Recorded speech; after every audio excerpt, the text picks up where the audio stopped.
Hard work तो काफ़ी ज़रूरी है। ऑब्वियसली आपको मतलब इतना लिखना है, जितना मैंने अभी 2 वीक में लिखा उतना मैंने अपने 5 साल लॉ स्कूल में नहीं लिखा है, जितना मेंस में लिखना पड़ा, और इतनी तेज़ी से लिखना पड़ता है उस समय सोच-सोच के। तो वो तो आपको हार्ड वर्क तो करना ही है, लेकिन साथ ही में उस हार्ड वर्क करने के लिए जब तक आप स्मार्ट वर्क नहीं करोगे, आपको बहुत ज़्यादा टाइम लग जाएगा। मुझे ऐसा फ़ील हुआ। मैं जहाँ पे था पिछले साल और अभी मैं जहाँ पे हूँ, वो दोनों में मुझे तो लगता है कि काफ़ी मैं आगे अपनी प्रिपरेशन में बेटर जगह पे अभी पहुँच चुका हूँ।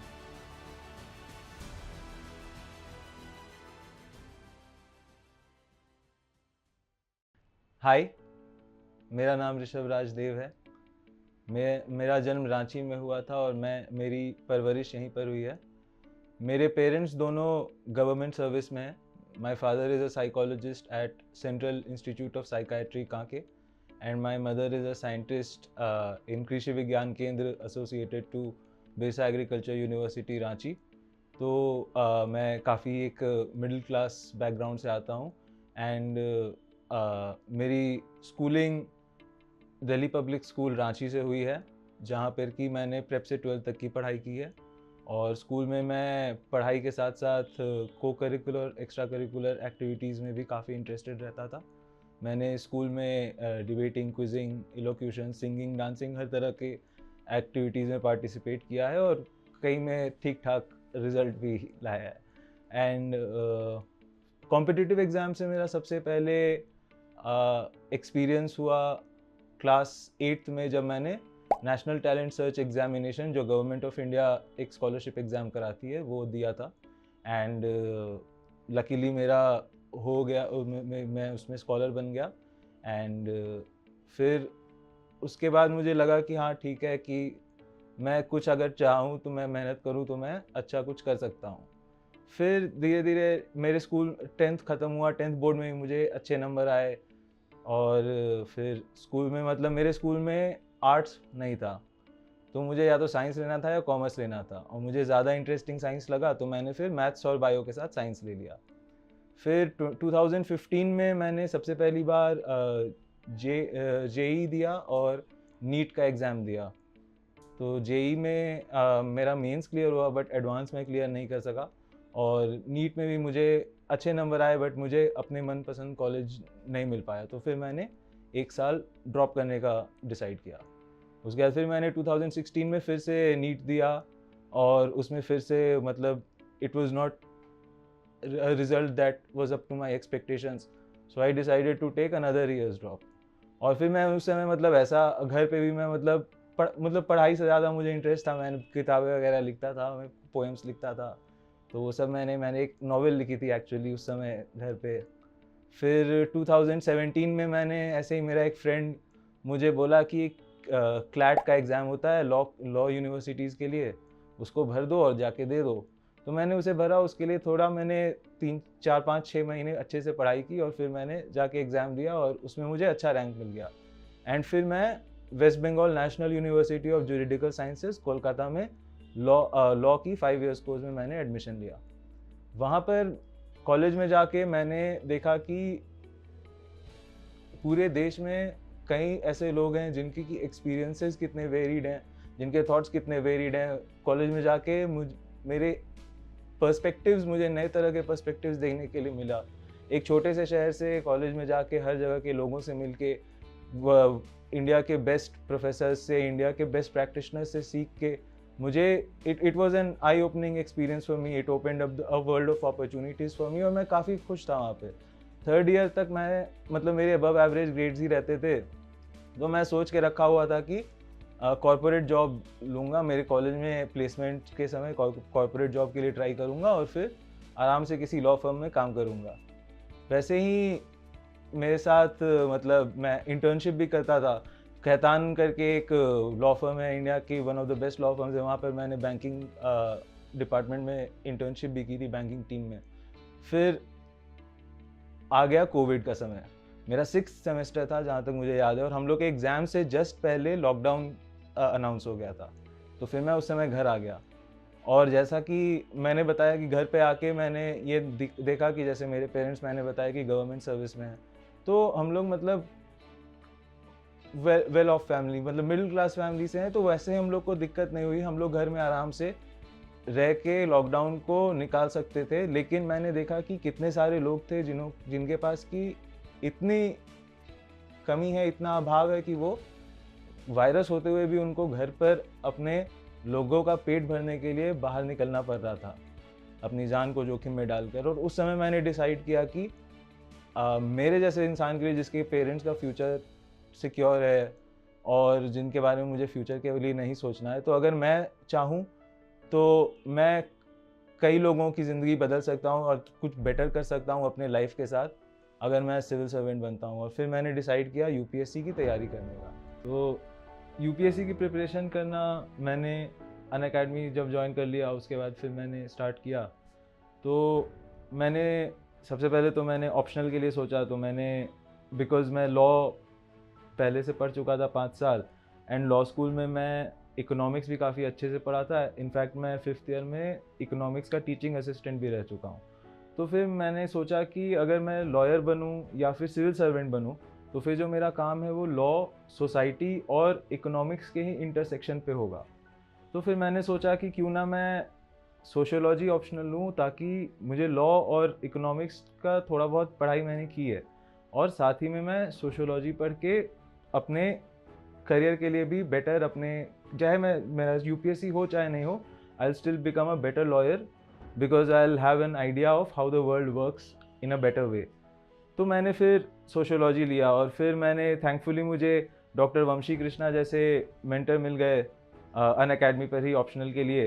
तो फिर मैंने उनसे पढ़ना शुरू कर दिया, और उन्होंने मुझे एक बहुत अच्छी बात बताई कि ऑप्शनल में जब 500 मार्क्स का आपका ऑप्शनल होता है, और जिसमें कि क्वेश्चन काफ़ी हद तक, मतलब आप पढ़ाए आधा पेपर तो कम से कम आपका पढ़ाया ही आएगा, तो उसमें आप अपने आप को इतने अच्छे से तरीके से तैयार कर दो, और प्रीलिम्स जिस हिसाब से हर साल डाइसी होते जा रहा है कि आपका जब भी प्रीलिम्स निकले आपको ऑप्शनल प्रीलिम्स और मेंस के गैप के बीच में नहीं करना पड़े। तो मैंने 2021 के मई से पढ़ाई स्टार्ट कर दी थी, और फिर मैं ऑप्शनल में मेनली मैं फोकस कर रहा था, और ऑप्शनल में ताकि अच्छे से मेरे कंसेप्ट समझ में आ जाए मुझे, मैं प्रॉपर एकेडमिक बुक्स के ऊपर फोकस करता था। और फिर मैं सर से पढ़ता था, और क्लास नोट्स और बुक्स से फिर मैं अपने फाइनल नोट्स बना के और पढ़ता रहता था। बट फर्स्ट अटेम्प्ट में फिर मैंने जीएस के लिए भी वैसे ही जैसे करते हैं, मैंने बेसिक बुक्स जो सब जानते हैं वही सब उठाई, और फिर मैंने कोशिश की। तो उसमें से ज़्यादातर बुक्स मुझे लगा कि मैं वो बुक्स नहीं भी पढ़ूंगा तो काम मेरा हो जाएगा, क्योंकि अगर मुझे बेसिकली कंसेप्ट समझने हैं तो मैं कंसेप्ट लेक्चर में समझ लेता था, जो एजुकेटर है उनके लेक्चर में। और जो एजुकेटर है वो भी मैंने सोचा कि वो स्लाइड्स जो अपने बनाते हैं वो भी तो 3-4-2-5 बुक पढ़ के ही बनाते हैं उसके बाद, और वो यूपीएससी के हिसाब से अपने कंटेंट को ऑर्गेनाइज करते हैं और अपने कोर्स को ऑर्गेनाइज करते हैं, ताकि आसानी से जो एस्पिरेंट है उसको समझ में आ जाए। तो फिर मैंने सोचा कि मैं क्यों ना डबल मेहनत करने के बजाय वाई शुड आई री invent the wheel, and I thought कि मैं जो स्लाइड्स में एजुकेटर पढ़ाते हैं उसी को मैं अपना बेस बनाकर और फिर न्यूज़पेपर के साथ अपने कंटेंट को अपडेट करके और रिवाइज करते चला जाऊंगा। तो फिर मैं वही नोट्स के साथ अपने कर रहा था। लेकिन पहले अटेम्प्ट में, जैसे कि मैंने बताया, तो मैंने कॉलेज के साथ ही दिया था, उसके चलते मैं अच्छे से टाइम नहीं दे पाया था। तो फिर मैंने सोचा कि क्या गड़बड़ी ऐसी हो रही है, क्योंकि मेरा रिज़ल्ट प्रीलिम्स का जब फाइनली आया पिछले साल का 2022 का, तो उसमें मेरे प्रीलिम्स में अराउंड 32 या 33 मार्क्स थे, एंड दैट इज़ शैम्बोलिक रिजल्ट। तो फिर मैंने सोचा कि क्या ऐसा गड़बड़ हो रहा है कि इतना, मतलब थोड़ा ठीक ठाक भी मैंने पढ़ के गया था फिर भी इतना ख़राब कैसे आ रहा है। तो मैंने अपने प्रिपरेशन को एनालाइज़ किया, और मैंने देखा कि मैं कुछ गलतियां कर रहा हूँ, जिसके चलते मेरे स्टडी मेथड सबसे पहले बहुत अनप्रोडक्टिव थे, और दूसरा कि मैं माइंडसेट मेंटली मैं रेडी प्रिपेयर्ड नहीं था एग्ज़ाम देने के लिए। मैंने रियलाइज़ किया कि मैंने फर्स्ट अटेम्प्ट में बहुत सारे मॉक्स लगाए थे, 50-60 मॉक्स लगाए थे, लेकिन मैंने प्रीवियस ईयर क्वेश्चंस को 1-2 बार से ज़्यादा देखा नहीं था। उसके चलते क्या हो गया कि मैं यूपीएससी, क्योंकि मॉक्स तो जो बनाते हैं इंस्टीट्यूट, उनको तो 50 मॉक बनाना है साल में, बट यूपीएससी को तो एक ही पेपर बनाना है, उसमें लेवल का तो एनी हाउ डिफरेंस होगा, और वो फिर मैं उस लेवल को रीच नहीं कर पाया प्रीलिम्स के दिन। मैं वो पेपर हर साल अनप्रेडिक्टेबल कुछ ना कुछ आता है, तो मैं वो देख के पैनिक कर गया था। तो फिर सेकेंड टाइम मैंने सोचा कि मैं ज़्यादा फोकस करूँगा पढ़ाई के साथ साथ अपने हेल्थ के ऊपर भी, अपने मेंटल हेल्थ के ऊपर भी। तो मैंने फिर मेडिटेशन करना शुरू किया, ताकि मैं थोड़ा काम हो सकूं और मैं अपने थॉट्स को और अपने माइंड को कंट्रोल कर सकूं ज़्यादा अच्छे तरीके से। और फिर मैंने रात में और सुबह में थोड़ा थोड़ा 15-10 मिनट्स ऐसे ही करके मेडिटेट करना शुरू किया और मैं जिम रेगुलर जाने लगा। और साथ ही में मैंने अपनी पढ़ाई के तरीकों में सबसे बड़ा चेंज लाया। एक मैंने बुक पढ़ी थी द 12 वीक ईयर। उसमें जो ऑथर्स हैं वो बोलते हैं कि ज़्यादातर कंपनीज अगर आप देखिए तो वो फोर्थ क्वार्टर में सबसे ज़्यादा काम करती है और पहले पहले 3 क्वार्टर में बहुत ख़राब काम करती है। ऐसा क्यों होता है? क्योंकि हम लोग को जब लगता है कि 1 साल बचा हुआ है तो हमें लगता है कि अरे अभी तो बहुत टाइम है, कोई बात नहीं, हो जाएगा। और वो धीरे धीरे धीरे धीरे जब वो लास्ट क्वार्टर आता है तो आपको सारे अपना बुक्स बैलेंस करना है, आपको सारा अपना अकाउंट्स क्लियर करना है उस फाइनेंशियल ईयर का, तो फिर आप उसको कवर अप करने के लिए आप ज़्यादा काम करते हो।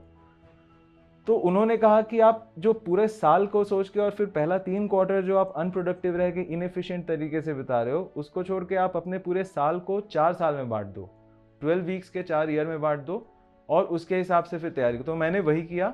मैंने अपने 12 वीक ईयर्स के प्लान बनाए। मैंने नोशन में यूज़ करता हूँ as a planning soft tool. तो मैंने नोशन पे एक 12 वीक प्लानर को टेम्पलेट को लिया और उसको थोड़ा कस्टमाइज़ किया, अपने पर्सनलाइज किया यूपीएससी की प्रिपरेशन के लिए। तो नोशन के जैसे ही और ऐसे बहुत सारे टूल्स हैं जो कि आज खास करके आज के नॉलेज इकोनॉमी, जैसे कि फ्रेडरिक जेमसन बोलते हैं, आज के ज़माने में लोग यूज़ कर सकते हैं। जैसे कि आप आर्टिफिशियल इंटेलिजेंस का यूज़ कर सकते हैं। कई ऐसी वेबसाइट्स हैं जो कि इंस्टेंट आपको आंसर जो आप लिखते हैं उसको रिव्यू करके देती हैं। और बहुत सारी का मतलब आपको अच्छा खासा फ्री में भी मतलब यूज़ करने का मौका मिल जाता है। कुछ आंसर्स तो आप अपने चेक करा ही सकते हो 2-3 जगह फ्री में। तो उससे आपको आइडिया मिलती है। और टेक्नोलॉजी को मैंने अपने, जैसे कि मैंने पहले बताया अपनी जर्नी में, तो मैंने टेक्नोलॉजी को, एडटेक को अपने प्रिपरेशन का एक बहुत इंपॉर्टेंट हिस्सा बना के रखा था। और साथ ही में मैंने एक चीज़ रियलाइज़ की कि मैंने एक और बुक पढ़ी थी, मेक इट स्टिक। उस बुक में बताते हैं कि उन्होंने काफ़ी सारी स्टडीज़ को कोट किया जिसमें कि पाया गया कि हमारे जो रीडिंग के टेक्निक्स हैं जो हम यूज़ करते हैं, जैसे कि हम चीज़ों को बार बार पढ़ते हैं बुक को, या फिर हम उसको हाईलाइट करते हैं या फिर उसे नोट्स बनाते हैं, ये काफ़ी अनप्रोडक्टिव टेक्निक्स हैं पढ़ने के। और बहुत सारी रिसर्च, मतलब there is so much research जिसने पाया है कि आपको जो पढ़ें, आपको उसको याद करने का बस एक ही तरीका है कि आपको उसको एक्टिव रिकॉल करना है। मतलब आपको उसको बिना देखे और याद करने की कोशिश करनी है। या तो टेस्ट देना है उसका कुछ, या फिर खुद से एक ब्लैंक शीट लेके उसको लिखना है, या फिर कोई क्विज़ बनानी है उसकी, तभी फिर आपको वो चीज़ याद रहती है। और उसको आपको स्पेस्ड टाइम में करना है, आपको उसको स्पेस्ड रेपिटिशन में करना है, और आपको उसको इंटरलीव करना है। तो ये 3 मेजर टेक्निक्स उन्होंने बताए, जिन्हों जैसे कि एक्टिव रिकॉल मैंने अभी समझाया कि उसे खुद से याद करने का कैसा तरीका है, और स्पेस्ड रेपिटिशन उन्होंने बताया कि एक हमारी फॉरगेटिंग कर्व होती है। एक जर्मन साइकोलॉजिस्ट थे एबिंगहाउस, उन्होंने एक मेमोरी की फॉरगेटिंग कर्व निकाली थी। तो उन्होंने पाया था कि आप कोई भी चीज़ पढ़ते हैं उसे आप 24 घंटे के अंदर अगर दोबारा रिवाइज कर ले, एक्टिव रिकॉल कर ले, तो आपको फिर से याद हो जाती है। और उसके बाद आपको उसका रिवाइज करने का गैप को थोड़ा बढ़ाना पड़ जाता है, क्योंकि वो मेमोरी थोड़ी स्ट्रांग हो जाती है। तो मैं वैसे ही कोई भी चीज़ टॉपिक पढ़ता था, जैसे कि मैंने मान लीजिए कि मैंने फंडामेंटल राइट्स पढ़ा, तो मैंने आज पढ़ा, फिर मैं उसको after 1 day, after 3 days, after 7 days, after 15 days, after 30 days, उस टॉपिक को मैं एक ब्लैंक पेपर लेके बैठता था और उसमें मैं मुझे जो याद आता था मैं लिखता था। और फिर मैं अपने नोट से या फिर जो मेरे एजुकेटर हैं उनकी स्लाइड से मैं उसको मैच करता था और देखता था कि क्या क्या मुझे याद था और क्या मुझसे छूटा।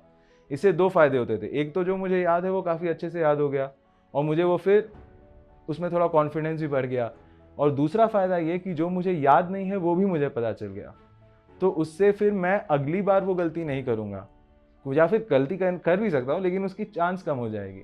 और यही एग्जैक्ट सेम चीज़ अपनी क्लासेस में सुदर्शन सर भी बताते हैं कि अगर याद करो, लिख लिख के याद करो, और कोई तरीका ही नहीं है। तो मैंने इसीलिए, आप देख रहे होंगे कि मैंने अपने रूम में मैप्स वगैरह कुछ नहीं लगाए, क्योंकि मैंने सोचा कि मैप्स दीवार पे लगाने से अच्छा है कि मैं उसे याद कर लूँगा। तो मैंने वही लेक्चर्स में पोलिंग के थ्रू मैप्स को याद किया सर की लेक्चर्स में।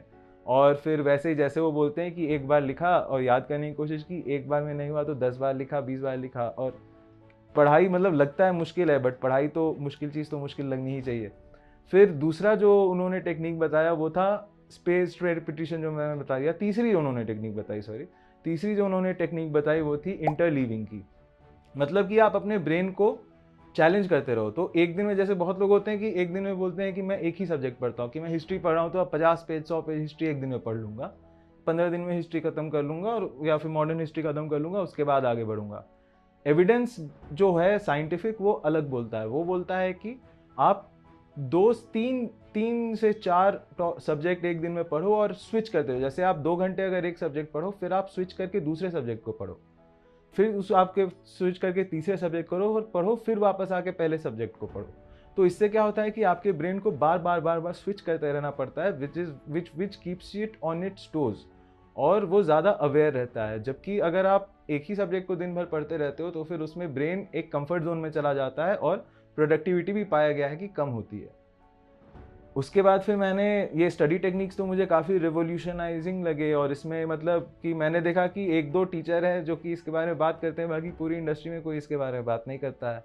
और फिर मैंने थोड़ा बहुत और रिसर्च किया, उसमें मैंने देखा कि कुछ और तरीके हैं जिससे कि अपने पढ़ाई को मैं प्रोडक्टिव बना सकता हूँ। तो मैंने जैसे अपने टेबल को अपने बेड से दूर करके सेट किया, क्योंकि मैं अपने रूम में ही पढ़ता हूँ, क्योंकि आप अगर अपने बेड को देख सकेंगे पढ़ते समय, तो फिर वो सबकॉन्शियसली, बिकॉज आप अपने बेड पे सोते हैं, आपका ब्रेन को थकान जैसा लगने लगता है।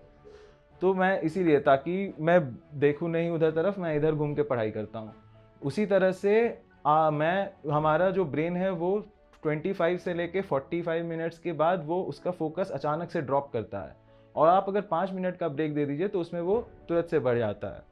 तो मैं यही करता था कि मैं स्टार्ट करता था 30 मिनट्स के स्टडी सेशन से, वो एंड तक मेरे प्रिपरेशन के अब तो 1 घंटे तक का सेशन हो जाता है। 1 घंटे तक मैं लगातार फोकस कर लेता हूँ। तो मैं बैठता था, फुल फोकस के साथ पढ़ता था, अपने फ़ोन को साइड में रख के लैपटॉप पे या जिधर भी बुक से पढ़ना है, और जैसे ही मेरा फोकस थोड़ा हिलने लगता था, मैं उठता था।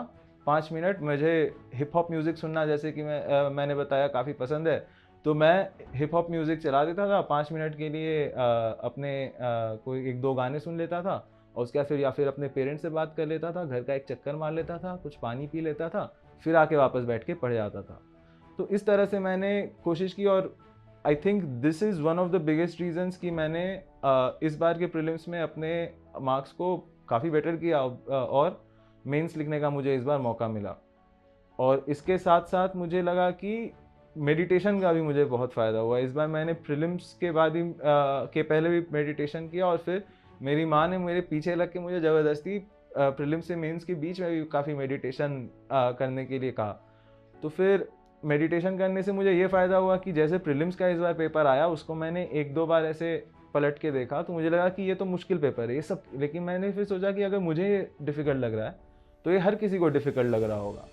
और फिर मैंने कुछ नहीं किया, मैंने 1 मिनट लंबे डीप ब्रेथ्स लिए, और उसके बाद फिर मैंने पेपर को शांति से, जो मुझे आता है वो सब्जेक्ट से बनाने की कोशिश करना स्टार्ट किया। और मुझे लगता है कि this is what made the difference पिछली बार से, एक PYQs देख के जाना और एक काम रह के पेपर को ख़त्म करना, because I think you need ice cold veins at that time. और आप अगर स्ट्रेस में आ जाते हो तो फिर आपका परफॉर्मेंस बहुत ही कम हो जाता है। थोड़ा स्ट्रेस ऑब्वियसली, जैसे एथलीट्स बोलते हैं, हाई एंड एथलीट्स की, हाई लेवल एथलीट्स की, थोड़ा स्ट्रेस तो ज़रूरी है, बट वो स्ट्रेस एंग्जाइटी नहीं बन जाना चाहिए। तो आई थिंक मेडिटेशन ने और फिज़िकल एक्टिविटी ने, जिम जाने ने, फुटबॉल खेलने ने मुझे उसमें बहुत हेल्प की। हार्ड वर्क तो काफ़ी ज़रूरी है ऑब्वियसली। आपको मतलब इतना लिखना है, जितना मैंने अभी 2 वीक में लिखा उतना मैंने अपने 5 साल लॉ स्कूल में नहीं लिखा है, जितना मेंस में लिखना पड़ा, और इतनी तेज़ी से लिखना पड़ता है उस समय सोच के। तो वो तो आपको हार्ड वर्क तो करना ही है, लेकिन साथ ही में उस हार्ड वर्क करने के लिए जब तक आप स्मार्ट वर्क नहीं करोगे, आपको बहुत ज़्यादा टाइम लग जाएगा। मुझे ऐसा फील हुआ, मैं जहाँ पे था पिछले साल और अभी मैं जहाँ पे हूँ, वो दोनों में मुझे तो लगता है कि काफ़ी मैं आगे अपनी प्रिपरेशन में बेटर जगह पे अभी पहुँच चुका हूँ, क्योंकि मैंने टेक्नोलॉजी का यूज़ किया, मैंने एविडेंस बेस्ड स्टडी मेथड्स का यूज़ किया, और मैंने कोशिश की कि अपने पढ़ाई से मैं 1 मिनट भी अगर पढ़ाई में डालूँ तो उससे मैं मैक्सिमम आउटपुट निकाल सकूँ, ताकि मुझे एक चीज़ को दोबारा वापस से नहीं बैठ के पढ़ना पड़े। और जैसा कि मृणाल सर बोलते हैं, कोई चीज़ अगर 20 मिनट में पढ़ के ख़त्म हो जाए तो फिर उसका 40 मिनट बैठ के वीडियो नहीं देखना है। तो वो भी मैंने काफ़ी अच्छे से कोशिश की फॉलो करने की। मुझे लगता है कि एक यूपीएससी एस्पिरेंट और एक प्रोफेशनल एथलीट की जर्नी, उनकी सिचुएशन काफ़ी सिमिलर होती है, और इसके चलते उनका एटीट्यूड भी काफ़ी सिमिलर होना चाहिए। हमें भी एथलीट्स की तरह काफ़ी चीज़ों को सैक्रिफाइस करना पड़ता है, दोस्तों के साथ घूमने जाना, बाहर खाने जाना, फ़िल्में देखना। हमें भी अपने गोल को लेकर दिन भर एक ही एम को अपने दिमाग में रखकर उसके लिए रोज़ मेहनत करती रहनी पड़ती है। हमें भी उनके जैसा ही सेम स्किल्स को बार-बार प्रैक्टिस करके और शार्प बनाना पड़ता है और हमें भी उन्हीं की तरह 1 साल, 2 साल मेहनत करनी पड़ती है उन 2 घंटों के लिए, जो कि हमारे गोल के इस पार या उस पार होने को डिसाइड कर सकते हैं।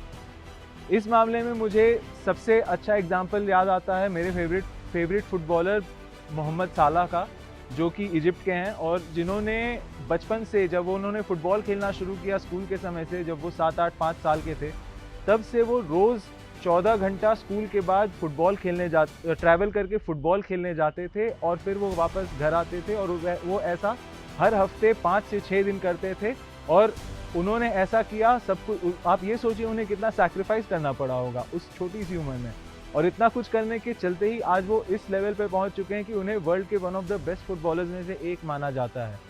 मैं सारे एस्पिरेंट्स को एक ये अपने तरफ से, मतलब एडवाइस तो देने वाला मैं कोई होता नहीं हूँ, बट मैं अपनी तरफ से एक यही सजेशन दे सकता हूँ कि हमें अपने सबसे ज़्यादा काम हमें अपने मेंटालिटी के ऊपर करना है, हमें अपने एफर्ट के ऊपर करना है और हमें ज़्यादा आगे की नहीं सोचनी है, हमें बस कल का सोचना है। जैसे कि कोई भी जैसे एथलीट होता है तो वो अगले गेम के बारे में सोचता है, वो आगे का नहीं सोचता है कि अच्छा 2 गेम के बाद मेरा उसके बाद वर्ल्ड कप का टूर्नामेंट स्टार्ट होने वाला है या ये होने वाला है या वो होने वाला है। वो हमेशा सोचते हैं कि मेरा अगला ओपोनेंट ऑस्ट्रेलिया है या न्यूजीलैंड है, पाकिस्तान है, जो भी है, और मुझे उनकी बैटिंग बॉलिंग की स्ट्रेंथ ये है, वीकनेसेस ये है, जिसके हिसाब से मुझे अपना गेम खेलना है।